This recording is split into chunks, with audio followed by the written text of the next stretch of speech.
Welcome to Armchair Exercise Science with Vaughan Langtree. Today I wanted to go over the 3 common pitfalls that we find when we help people out with their nutrition. These 3 pitfalls are usually the stumbling blocks at the start of any challenge that most people tend to come across. Outside of getting calories right and making sure that you're just eating the right amount of food for the kind of activity levels and energy that you are putting out each day, these are the kinds of things that tend to come up. And so you'll see that those 3 things tend to be around the amount of protein that someone is having on a daily basis, understanding how much fat is in common foods and how that impacts just overall performance and energy and recovery. And then the third point that people tend to come across is that understanding nutrition is a bell curve. Pitfall number 1, protein is key to just about every activity that we do. Not because it helps serve in the overall calories in, calories out, or energy deficit kind of thing that we're looking for when it comes to weight loss or weight gain, but in that your body requires a certain amount of protein, 1, to build muscle, 2, to help with transporting certain molecules around the body and getting into the system, and 3, with just generally feeling full each meal. So commonplace in a lot of diets is finding that when you spread your protein evenly across every meal, it tends to provide you with a sense of feeling fuller for longer throughout the day, which is going to help you stick to any sort of diet, whether it's increasing your strength or whether it's just trying to lose weight, a lot easier. What we tend to find when we run any sort of health challenge and have people starting a diet and they start actually reading into the kind of foods they're doing and tracking some of what they're doing is that they're just not hitting protein targets or anywhere near the sort of protein targets that they should be aiming for. Current understanding of nutrition dictates that for most diets, you want to be getting a minimum of your body weight in kilos worth of protein. So if you weighed 100 kilos, is a nice round number, you want to be getting in 100 grams of protein per day. And if you're trying to do a weight loss diet or definitely trying to increase your overall strength, it should be leaning more towards 1.5 to 2 times your body weight to make that happen. Now, I'm not going to get into any details about what amount of food provides what amount of protein or anything like that.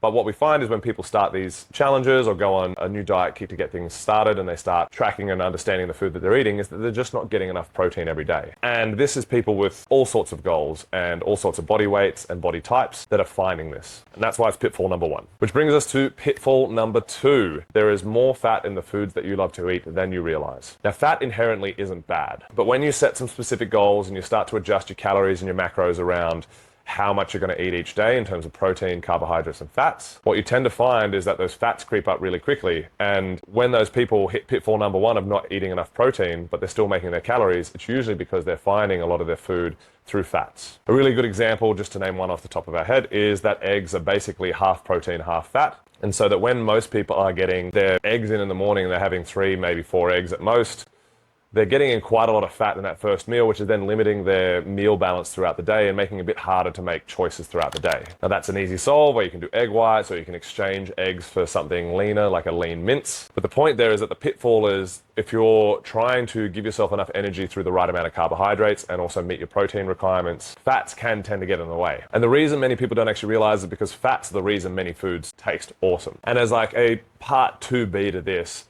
fats are a big reason why people struggle with overeating on their calories for those that do tend to overeat. The reason for this is they don't actually think to themselves how much oil they're putting on their salad when making salad dressings, how much butter they're cooking in, and how many nuts they're grabbing or how much peanut butter they're actually putting on when they say to themselves, it's a tablespoon, but really it's 2 to 3 tablespoons because it's heaped, as opposed to a level tablespoon when they're making a peanut butter sandwich. Now, these are very simple examples, but those all add up and can lead to why people tend to struggle with maintaining the right amount of calories in their food choices throughout the day. Which brings us to pitfall number 3. Undereating is much more prevalent than overeating in our society. Because there's this desire to exercise and be healthy and control our body weights to a point that we're happy and particularly find ourselves happy with our image and our self-image, people tend to undereat. Because there's this big emphasis on the calories in versus calories out. And while, yes, losing weight comes from eating less food than your body needs to maintain on a day-to-day basis, most people are undereating a lot more than they realize. Now, there's 2 parts to how this undereating can kind of influence things. A lot of people will think to themselves that a calorie deficit needs to be in the multiples of hundreds calories down, but you really only need to be anywhere from sort of 300 to 500 calories in deficit, depending on how big of a person you are in the first place. A smaller person, closer to 300, a larger person, closer to 500. And so in the scheme of what 300 calories actually is, that's 200 gram steak, which is not a huge steak if you think about, you go to the pub and you get, 250 300-gram steak there. It's smaller than that. Just by doing that, what you'll have is a very sustainable way to lose weight across a long period of time, 8 to 12 weeks, and people can lose nearly double digits in kilos in that time just by having that small of a deficit, if like weight loss is what you're after. And so I said at the beginning of this that there's two parts to this under eating. And so what often people will do is, even if they get the calorie deficit right, it's just a couple of hundred calories down, they won't then include their exercise calories as a part of that. Now I want to give an example where, let's just pick a nice round number. If you were supposed to eat 2,000 calories per day, and you set a calorie deficit of 400 to lose weight, and you do that 7 days a week, fantastic. You're down sort of 2,800 calories. It's like you haven't eaten for about a day and a half, which isn't too bad. Yes, you'll have some small hunger pangs, but it's not the end of the world. But if you go and exercise 4 times a week, and let's say you burn another 400 calories in those 4 sessions, even 500 calories, we're talking about an extra 1,600 to 2,000 calories you haven't eaten. Now we're starting to push up towards 4,800, possibly 5,500 calories you haven't eaten.